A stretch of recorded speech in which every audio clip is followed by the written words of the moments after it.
台風の豆知識。台風の語源は、英語の typhoon から来ている。台風の名前の付け方は、番号方式と、リスト方式がある。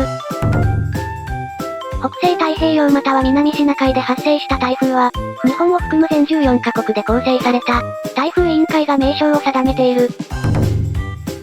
台風委員会での台風の名前の決め方は、各国が提案した140種類の名称から順番に付けられる。ちなみに日本が提案した台風名は、子犬、ヤギ、子熊、など星座に関するもの10種類である。